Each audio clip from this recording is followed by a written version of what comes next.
আজকে দুইটা রান্না আপনাদের সামনে নিয়ে আসছি। আজকের রান্নাটা খুবই স্পেশাল রান্না। আজকে আমি দুইটা রান্না করব, একটা হলো শাক ভাজি করবো, একটা হলো ঢেঁড়স দিয়ে আলু দিয়ে মাছ দিয়ে ঝোল করব। তো দুইটা রান্না আমি কিভাবে করি সেটাই আপনাদের সাথে শেয়ার করব।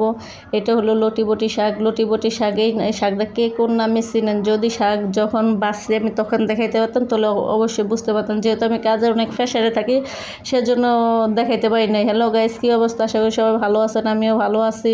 আজকে আরেকটা নতুন ভিডিও নিয়ে চলে আসছে আপনাদের মাঝে। আশা করি আজকের ভিডিওটা অনেক ভালো লাগবে, সবাই দেখবেন। তো দেখেন, এখন আমি চুলাটা জ্বালিয়ে নিয়ে কড়াইটা চুলার উপরে বসে দিছি, পরিমাণ মতো পেঁয়াজ কুচি, এখন তেল দিয়ে দিতেছি। তো শাকটা যখন বাঁচছি, আমি কাজের অনেক প্রেশারে আসলাম সেজন্য শাক বাচ্চাটা দেখাইতে পারি না, তাহলে অবশ্যই দেখলে চিনতে পারতেন যে এটা কী শাক। আমরা তো লটিবটি শাক বলে, এখন আপনারা কে কী নামে বলেন সেটা তো আমি জানি না। তো এখন আমার পেঁয়াজগুলো ভাজাভাজি শেষ হয়ে গেছে, বাদামি কালার হয়েছে।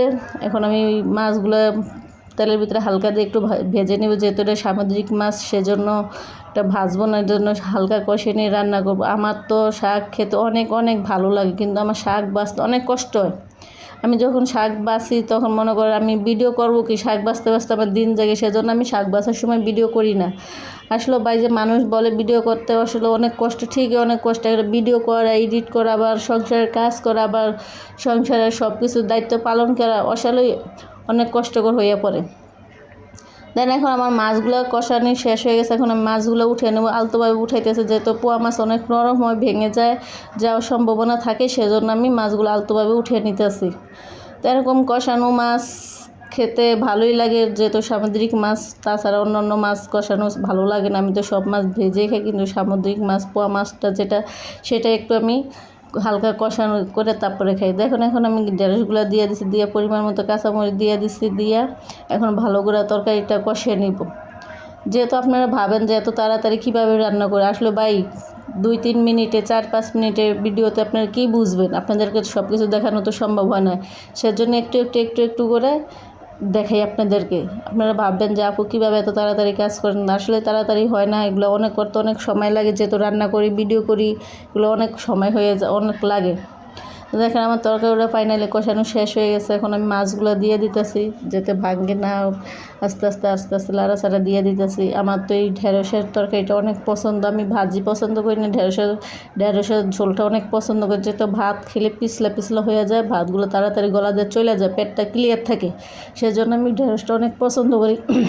তো ফাইনালি পরে আমার রান্নাটা শেষ হয়ে যেতেছে, এখন আমি ধনেপাতা দিয়ে দিছি। ধনেপাতা না দিলে তরকারিটা কীরকম অন্যরকম লাগে, ভালো একটা আসে না। আমার তো ধনেপাতা অনেক পছন্দ একটা খাবার, সেজন্য আমি যে কোনো তরকারিতে একটু ধনেপাতা দেওয়ার চেষ্টা করি। তো ফাইনালি এখন দেখেন আমার তরকারিটা রান্না শেষ হয়ে গেছে। আমি যেহেতু কাঁচামরিচের তরকারি খেয়ে, জন্য আমার তরকারির কালারটা অনেক সুন্দর আসে না, কিন্তু খেতে অনেক মজা। কালারটা সুন্দর না আসুক, লাল না দেখা যাক, কিন্তু তরকারি খেতে অনেক মজা হয়। ফাইনালি আমার ঢেঁড়সের রান্নাটা শেষ হয়ে গেছে। এখন এই যে আমি লটিবটি শাকটা বসিয়ে দিয়েছি, এটা আমি ভাজি করবো। এই যে হলো ফাইনাল শাকের লুকটা। এই শাকটা কে কোন নামে জানেন অবশ্যই আমাকে বলবেন। আমি তো লটিবটি শাক বলি, আপনারা কী নামে বলেন।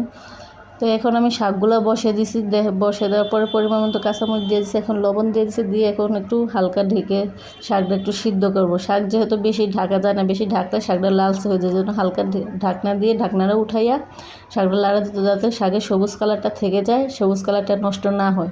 সবুজ কালার শাকটা দেখতেও ভালো লাগে, খেতেও ভালো লাগে, যেহেতু কালারটা নষ্ট হয়ে গেলে শাকটা দেখতেও ভালো লাগে না, খেতেও ভালো লাগে না। তো ফাইনালি আমার শাক ভাজিটা হয়ে যাইতেছে, এখন আমি প্রায় নামিয়ে ফেলবো তেলে নিয়ে যাওয়ার জন্য। যে দেখেন, এখন আমি পেঁয়াজ রসুন কুচি দিয়ে দিচ্ছি, দিয়ে ভালো করে শাকটা বাগার দিয়ে দিতেছি, দিয়ে একটু ভালো করে ভর্তা করে আমি চটকে নিতেছি খুন্তি দিয়ে। আমার তো শাক ভাজি অনেক ভালো লাগে, আপনাদের কি ভালো লাগে অবশ্যই আমাকে জানাবেন। আজকে আমার ভিডিওটা এই পর্যন্তই। আশা করি আপনার ভিডিওটা ভালো লাগছে। পরবর্তী ব্লগ দেখার জন্য আবার চলে আসবো। আল্লাহ হাফেজ।